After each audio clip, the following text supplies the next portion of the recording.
So you came back from your service. Your wife was, well, my future wife picked me up at the airport. Wow. And we were driving through 10th Street from the airport, and I saw a marquee at the McAllen Civic Center, "Tonight, A. Ramirez." I said, man, back in my mind, they're going to throw me a surprise party. Welcome back, man. Yeah. You know, tonight, Arnaldo Ramirez. You know, by the way, Arnaldo is my first name. Nano is Arnaldo Nano Ramirez Jr. Yes. So I said, man, I got a surprise party. The night came and went, and there was no party. No, man, I was disappointed. I found out later. He was an artist by the name of Agustín Ramirez. Playing for Los Bailes Grandes, promoted by Paulino Bernal. Yeah. Those were really big back then, right? Paulino Bernal had those Bailes Grandes, and it was like something that It was syndicated. Bailes Grandes, here with Paulino, Domingo Peña in Corpus, those bands back in the 70s and 80s. There was Johnny Gonzalez and Zarape Ballroom in Dallas. The Zuniga brothers, Frank Zuniga, Chicago, Illinois. It was El Gordo Delgado in California. So those promoters kind of syndicated all the Tejano bands and dances back in the era.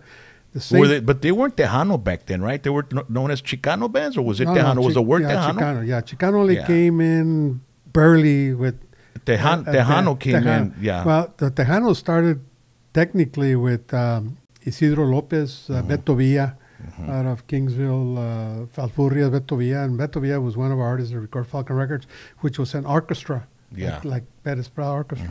And then from there, it kind of developed into what actually the original, what I consider the pioneers of the true Tejano, was like Lil Joe, the Sunny and Sunliners, Joe Bravo, Agustín Ramirez. Those bands started the brass, well, not the brass because there were just two sexes, and then eventually, of course, they brought in the horns, and that's when the full band Tejano era, that era, man, of the 70s and 80s were awesome. Tortilla Factory, Latin Breed, Jimmy Edwards, and then there was a band that revolutionized it again into another form of Tejano, was by Grupo Mas, Jimmy and Joe. They came out with the keyboard synthesizers. No horns. No horns. And then La Mafia kind of refined it a little bit, because La Mafia had the same thing, but they had two sexes. They didn't have the full Tejano, and they didn't have the Mas, but they had the synthesizers, but they have the two horns. And then the other legend that came over and revised it again and countrified it was Roberto Pulido Los Clásicos. Yeah, with the sax and the accordion. And the accordion, and made it more norteño, countrified country and Tejano. The fusing of the accordion and the sax made it very unique, that music. So, you know, it kind of revolution. Then came the other Tejano bands like Jaime Los Chamacos, Michael Salgado. Of course, there were Selena and Emilio in between. So kind of Tejano kind of spread into different kind of formats of styles, but it was still considered another Tejano. Chicano was called for a time there. Somebody who identified Tejano as Chicano music. The only thing we had Tejano music, we had a band in Discos Falcón called Los Chicanos. Juan Guerrero. Juan Guerrero, que todavía está escribiendo música y he's still playing todavía. Good songwriter. So when I was disappointed that it wasn't me and Paulino, you know, back then there were no nightclubs. There was only the movies. All those bands used to play in the big cities during the weekends, and they used to come to Corpus or McAllen Civic Center on a Monday, que era el Baile Grande. So I started working as soon as I got back from the Navy with Falcon Records. I started out doing inventory, and grew up to a little bit of accounting. Then before I knew it, I got into recording producer. Now, by then, obviously, it wasn't in your dad's living room. Where was Falcon Records located when you got back from the service in 68, 69? Okay, the business went from the living room to, you know where El Patio is on 17th Street, the restaurant bar?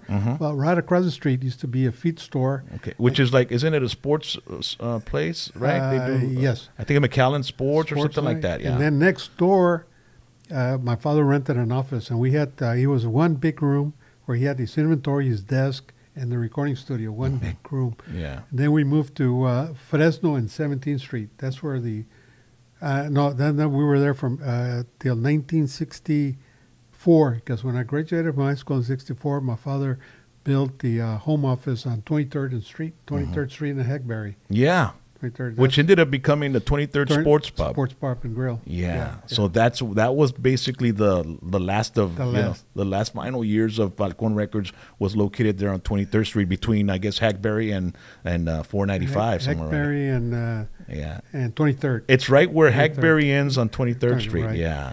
So when I got back, we had graduated from no tape to a two track tape recording studio that we had there on 23rd Street. So I became a producer, and what I'm proud of that beginning era of my my music history is that when I was in the Navy, when I was also playing the guitar and dating my wife, my girlfriend back then, my current wife, she used to sing in a duet, and they used to and I used to play the guitar, backing them up, and one of their songs they played was Angelito with René. It's called Angelito, ladies and gentlemen, René and René.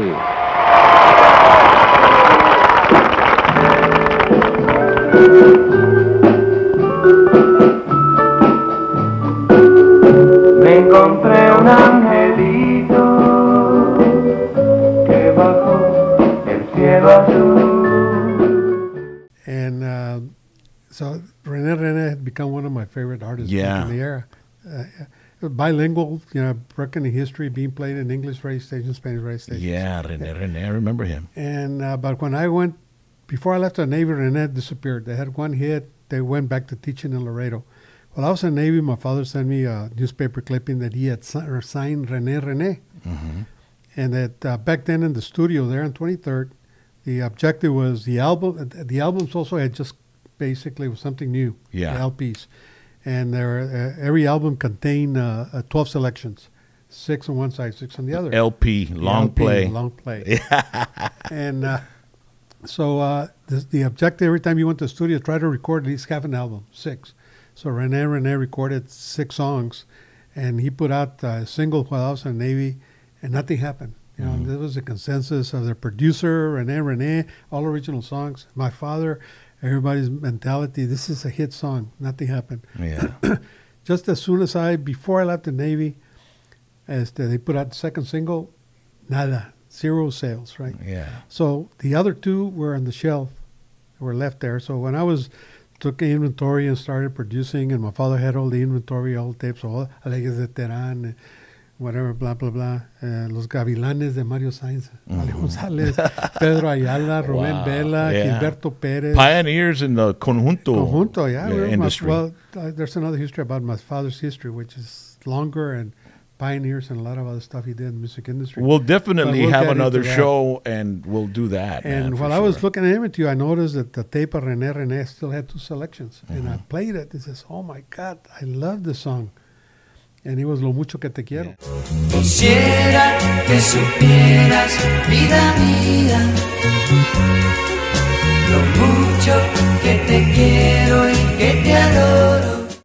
That was like the biggest hit ever, man. And so I told my father, hey, that's really, at that time I already had some power of releasing some songs, some singles. So I released it.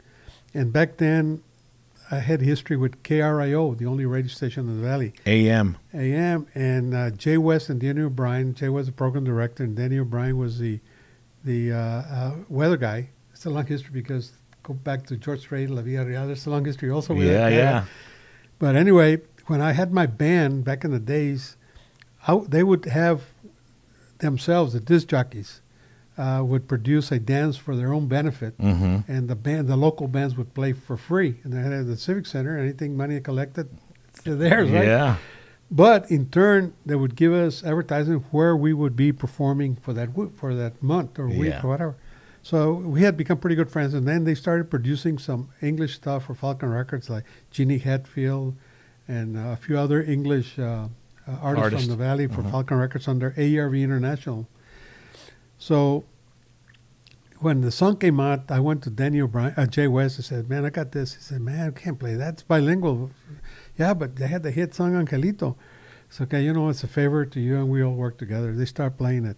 Well, I think in the history of Rio, it stayed number 1 like for 15 weeks. Number 1, unheard of. Still, I think it's historic. So we're talking the early 70s here? 1960. Oh, it's before. Yeah, 69, 70. 70, yeah. Yeah.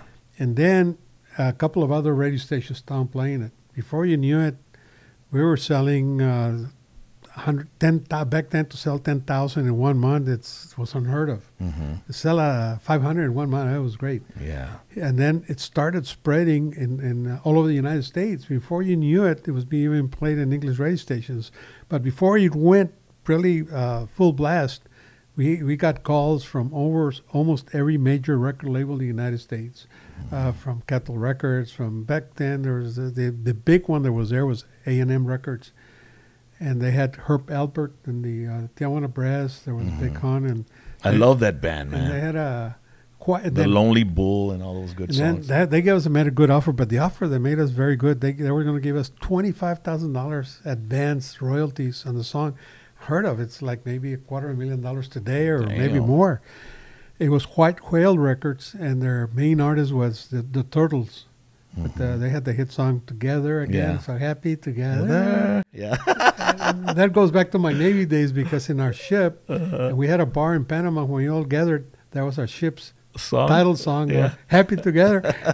And what coincidence that I wind up leasing the Lo Mucho Que Te Quiero to White Whale with Los Turtles. They had that song. That's crazy, man. Oh, man. Wow. Like how everything comes around, or just comes back and when you least expect it, So what happens? The Lo Mucho Que Te Quiero hit number 4 on Billboard magazine for 4 weeks.